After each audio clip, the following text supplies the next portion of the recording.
Welcome back to Tony's Teaching Tips. Today's video is about visual design tips for slides. I'm Tony Sindelar, a higher education instructional designer with many years of experience partnering with faculty and subject matter experts to create and improve teaching and learning.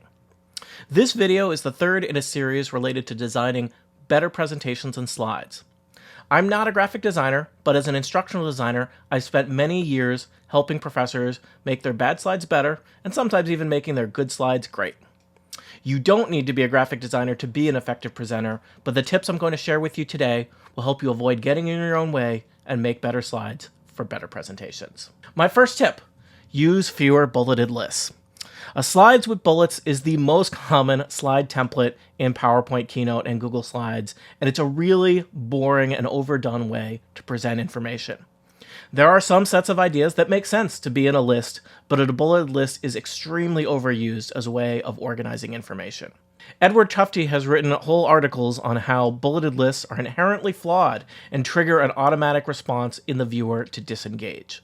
So one of the first tips I want to give you to start off with for redesigning or designing your next presentation is look for opportunities to use fewer bulleted lists and think of your slides as a jumping off point for what you're going to say, not simply a summary of the ideas you're about to share.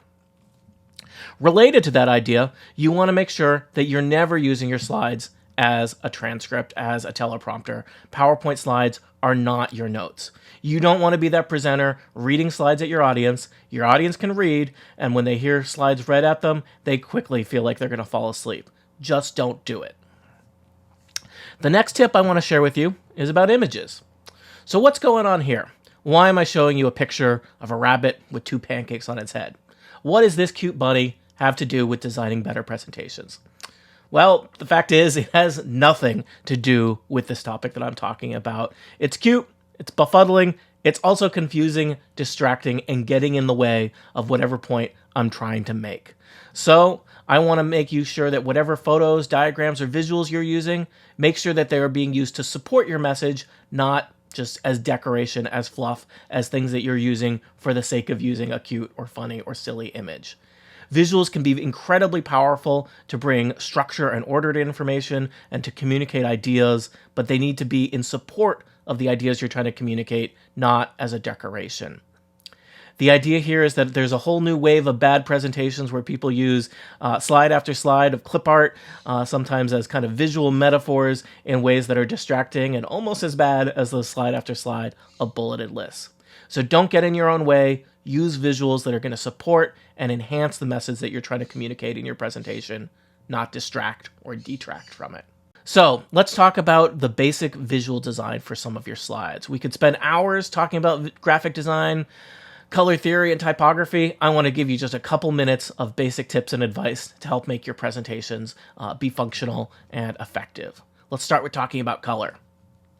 So first off, keep things simple. And most slide software will do a lot of this for you with suggesting color palettes with related tints and good contrast. The key thing that you want to watch out here for is when you're mixing and matching your own colors. Some people end up using lots of very saturated bright colors as a way to emphasize different things. They get this rainbow effect, and when the viewer is presented with a slide with a lot of bright colors, you simply don't know where to look. The person making that slide wants a lot of different things to stand out, and the challenge is that when everything stands out, nothing stands out. So decide what's important and what can drop to the background, and use one or two colors in an effective way to make things stand out. Related to that is the idea of contrast. So you want to make sure that the difference between your text color and your background color is high contrast, either light on dark or dark on light. Again, this is a place where saturated colors are not going to be your friend, and mixing saturated colors can be hard on the eyes and even create readability issues. So watch out for that. Continuing the idea of how you're going to use text in your slides, think about using short phrases when you can. This lets you make sure your text is big, bold, and readable even from that back row of the lecture hall. It also means you're not using bulleted lists, and you're making sure that you're using your slides as a jumping off point for what you're going to talk about, not a summary of what you're going to say. When you do this, make sure that text is big, readable in terms of contrast, and fits stylistically with the design of your slides. You want your phrases to be quick and easy to read, so watch out for weird line breaks. And, think about how you can make that text memorable. A lot of people like to use questions, quotations, or statements, things where your words are then going to fill in the context around the words in the slide. When you're presenting, always give the audience a moment to read the text, then start your spiel. When you're putting that text on the slide, you want to make sure it's readable, and big text is readable. Here are some guidelines for suggested text size on your slides. I still haven't been to a conference yet where somebody hasn't apologized for having text too small to be read by people in the audience in order to cram so much text on the screen.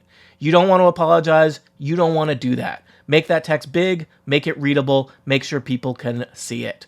When you're designing your slides, pop into presenter mode and look at your computer screen from across the room. How easy are those slides to read? Just because you're designing with your face a foot away from the screen is not how your audience is going to be experiencing those slides.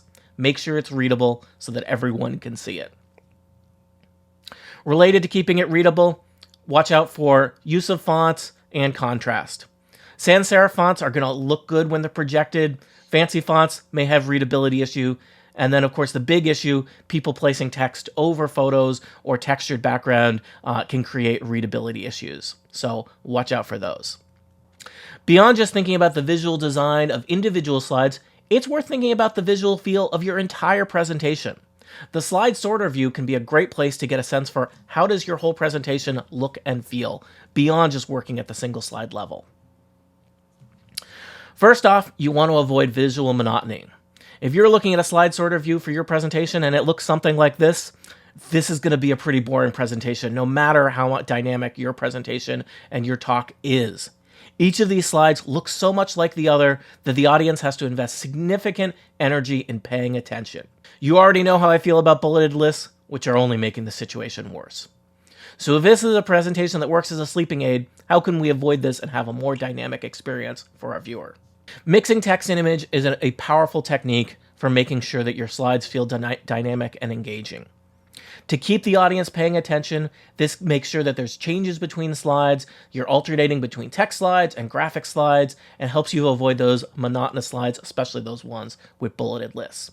So if you're in the slide sorter view and you see a string of text-only slides, look at those and look for opportunities to translate some of the information on those slides into a graphic. Maybe you're making a flowchart or a diagram. Or is there a place where an image can help you make your point in a way that's going to be constructive? Of course, you're not using images and graphics for the sake of using images and graphics as a place to try and make things fancier or nicer. You're using images and graphics in ways that are going to enhance your message, that are going to communicate your ideas in a way that text wouldn't alone. Making a good visual requires some significant investment of time, but can be well worth it in terms of how effective it is at communicating ideas. In some topic areas, this is going to be easier than others. Some people who work in very text-heavy fields or very theoretical concepts have a much harder time with this, but it's worth taking the time to build visuals, even if they're very simple diagrams, to show how ideas are connected and related. I've already mentioned the idea of using short phrases, and this can be powerful throughout a presentation, especially if the goal is for your presentation to be memorable and change audience behavior. By presenting the most important ideas to the audience in a way that they need to discover the meaning, rather than being just spoon-fed bullet points, it can help make that presentation particularly memorable and engaging. Presentations that pose questions or present mysteries will be more memorable because the audience was engaged in that process of creating the meaning for what each slide is doing. So when you're using that technique, consider slides that ask a question, that post an incomplete diagram, posting images that require explanation. Again, explanations that tie together with the ideas you're going to try and communicate. A tip when presenting these kinds of slides, show the slide and count to 10. This gives the audience time to process the image or read the text, then step in and talk about the slide. You're never reading the slide, your audience has already read it, but this gives them time to process what's going on that then your words are going to act as a complement to.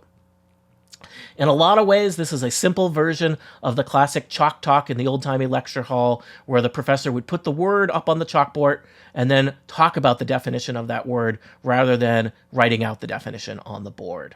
So making sure that your ideas on the slide are working together with the ideas that you're communicating verbally. They are not redundant, they are complementary. As I close out this trio of videos on presentations, I want you to keep in mind what are slides good for and avoid using them for things that they're not great for. I've already mentioned that your slides are not a teleprompter, they're not your notes, they're not a transcript of what you're going to say. Slides are also not a replacement for a dense document. In some settings, our over-reliance on slides as a replacement for a dense document or a handout or a data set is really damaging to our ability to be good communicators. To me, the most wackadoodle version of this is when I go to a conference and the speaker gives you a printout of their slides before the talk. People flip through the printouts, get a sense of what the talk is kind of about, and in some ways this incomplete version of what the talk was about is detrimental to understanding what the actual talk is about as they sit through it. So don't use PowerPoint as a replacement for places where people need a dense document with instructions, with explanations, with a report on the activities of the last year. It's a place to summarize ideas and comment on them. It's not a place to communicate complicated ideas.